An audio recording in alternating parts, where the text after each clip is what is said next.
विधायक जगमोहन आनंद हमारे साथ हैं। करनाल को लेकर कई मांग उन्होंने विधानसभा में सदन के सामने रखी थी, उनसे बात करते हैं। आपके द्वारा भी कई विषय रखे गए हैं, कई मुद्दे हैं। मुख्य रूप से जो चिकित्सा को लेकर आपने सवाल किया है कि किस तरह से अस्पताल बनाए जाने की मांग जो लंबे समय से करनाल में की जा रही थी वो अभी तक पूरी नहीं हुई। देखिए, करनाल के अंदर 200 बेड का जो सिविल हॉस्पिटल है वो करनाल से शिफ्ट होना था। प्रॉपर कोई करनाल वो पुराने शहर में सिविल हॉस्पिटल था। सेक्टर 32 से एक नया सेक्टर कटा तो वहाँ पर एक 200 बेड का आधुनिक तकनीकी सुविधाओं से लेकर के हमने मांग रखी थी। वो मांग हमारी माननीय मुख्यमंत्री जी ने मान ली है और जमीन हस्तांतरण का काम हो गया है और मुझे उम्मीद है कि वो जल्द वो काम शुरू हो जाएगा।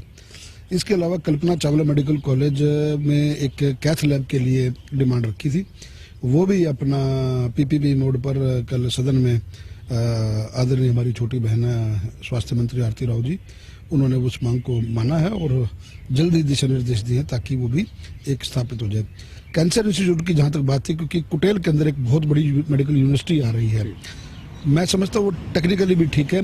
कैंसर इंस्टीट्यूट क्योंकि जब बनता है तो उससे आसपास के इलाकों को काफ़ी फायदा होता है। पार्ट ऑफ यूपी हो गया, पार्ट ऑफ अपना हरियाणा हो गया, तो मुझे लगता है कि वो उनका तार्किक अपना अर्थ था कि भाई वो करनाल कल्पना चावला में ना हो करके कल्पना चावला मेडिकल यूनिवर्सिटी में स्थापित किया जाएगा।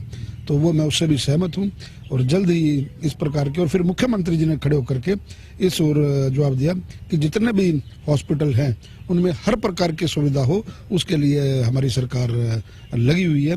तो मैं समझता हूँ कि भी इन मांगों को आदरणीय स्वास्थ्य मंत्री जी ने और माननीय मुख्यमंत्री जी ने मोहर लगाकर अपना इस कार्य को पूर्ण किया है। कांग्रेस कई विषयों को लेकर बीजेपी पर लगातार जो है सवाल उठाती रही है, मुख्य रूप से जैसे नौकरियों का मुद्दा है या जो मनरेगा योजना में जो बदलाव किया गया है। नौकरियों के मुद्दे में भी HKRN के तहत जो भर्तियां की जाती है वो कहीं ना कहीं हरियाणा के जो रिजर्व कैटेगरी हैं उनके साथ, उनकी हिस्सेदारी के साथ कहीं ना कहीं एक दगाबाजी तो है ही। कहाँ दगाबाजी है? नौकरियों के मुद्दे के अंदर वो बात उठा रहे हैं जो लोग नौकरियां बेचते थे, जो भाई भतीजावाद को नौकरी देते थे, एक क्षेत्र में नौकरी देते थे। ये मेरा PSO खड़ा है, पढ़ा लिख करके लगा है, जिंदगी में उम्मीद भी नहीं कर सकता था कि मैं ईमानदारी के साथ नौकरी कर लूँ। ऐसे असंख्य लोग, एक एक गांव के 50-50 लोग पुलिस में भर्ती हुए हैं। पहले लगते थे, बोलियां लगती थी, 50 लाख रुपए, 1 करोड़ रुपए का रेट था, लोग सोच भी नहीं सकते थे। एक गोद को उन्होंने आगे बढ़ाने का काम किया है। कभी हम लोग जिटोड बेल्ट वालों को कभी कोई इस प्रकार की प्रिविलेज मिली थी कि बच्चे पढ़े और अपना नौकरी में लगे? और चलो हमारे नहीं, विपक्ष के विधायक हैं, उनके जो क्षेत्र विधानसभा क्षेत्र वहां भी बच्चे पढ़े, वहां भी लगे। नौकरी नेता कौन होता है देने वाला? जो बच्चा पढ़ेगा वही तो नौकरी लगेगा ना। यही विधानसभा में बात रखती है। जॉब भी लाते हैं, उसकी चर्चा सुनते नहीं, भाग जाते हैं। विपक्ष कहीं नजर आ रहा है? विपक्ष कोई भी अपनी सार्थक भूमिका नहीं निभा रहा है। बजट सत्र के अंदर भी पूरी तरह ये एक्सपोज हो चुके हैं। जब जब मुख्यमंत्री जी अपना बोलने के लिए खड़े होते हैं ये वॉकआउट कर जाते हैं। वॉकआउट किस लिए करते हैं? भाई जब आप प्रश्न आपने लगाया है, आप सरकार से, विधानसभा एक ऐसा जो परिसर है, जो सत्र होता है, उसके अंदर आप अपनी बात रखते हो, सरकार से आप जवाब मांग सकते हो। मांगते हो, जब सरकार जवाब देने लगती है आप भाग जाते हो। तो ये मतलब एक प्रकार के नेगेटिव प्रोपोगंडा, जनता को भ्रमित करना। कल जी राम जी के ऊपर चर्चा थी, बैठते बाहर बोलेंगे प्रेस में कि मनरेगा का ये कर दिया, मनरेगा का वो कर दिया, ये कर दिया, खाली गड्ढे खोद के और गड्ढे भर के, क्योंकि इनके लोग अपना पैसे बनाते रहे। और आज जब एक चीज 125 दिनों की गारंटी लेकर के आई है, और जी, राम हमारे आराध्य है, राम हमारे इष्ट है, राम हमारे घर घर में पूजा जाता है, तो इनको उनसे भी तकलीफ है। मतलब ये हर चीज में इनको दिक्कत है। कोई डेवलपमेंट काम हो, डायरेक्ट बेनिफिट हम ट्रांसफर करते हैं, क्योंकि बिचौलिए खत्म कर दिए, दलाल खत्म कर दिए, उससे इनको तकलीफ है।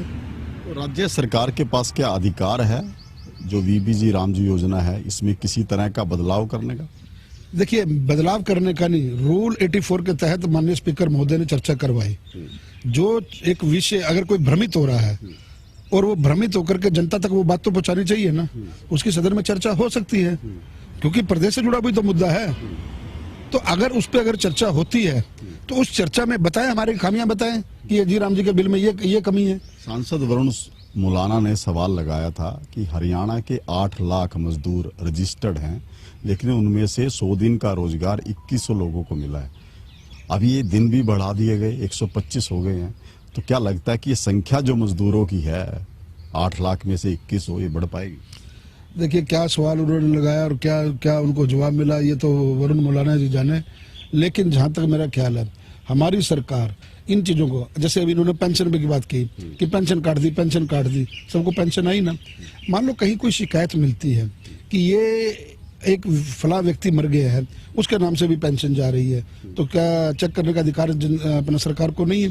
सरकार पूरा चेक करेगी, क्योंकि आफ्टर ऑल जनता की गाड़ी कमाई जो टैक्स के रूप में आती है, उससे सरकारें डेवलपमेंट करती है, उससे पेंशन जाती है, उनसे चीजें जाती है। अब ये इस प्रकार का, मैंने वही कहा, ये चीजें भ्रमित करेंगे बाहर, सदन में चर्चा से भागेंगे। भाई सदन में आप चर्चा करो, बताओ ना।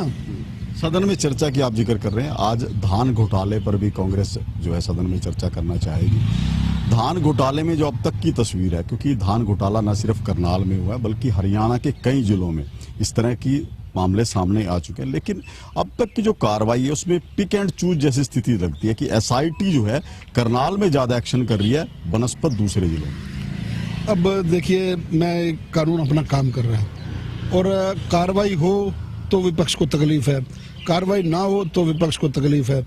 निष्पक्ष तौर पर कार्रवाई, चाहे वो ऑफिसर्स हैं, चाहे वो कोई राइस मिलर ने गड़बड़ की हुई है, चाहे कोई आड़ती ने गड़बड़ की हुई है, वो सब अपना उनके ऊपर कानून का कार्रवाई चल रही है ना। हमारा सिर्फ ये कहना है कि नाजायज कोई फंसे नहीं और दोषी कोई बचे नहीं, उसके ऊपर मुख्यमंत्री जी काम कर रहे हैं। तो बिल्कुल विधायक जगमोहन आनंद थे जिन्होंने बताया कि सरकार हर विषय पर गंभीरता से काम कर रही है, चाहे धान घोटाला हो, चाहे मनरेगा योजना हो, लेकिन विपक्ष जो है भ्रमित करने का काम करता है। इसलिए सदन के माध्यम से हरियाणा को लोगों को वास्तविक जानकारियां दी जाती हैं। अपने सहयोगी मनीष के साथ महेंद्र सिंह, हरियाणा न्यूज, चंडीगढ़।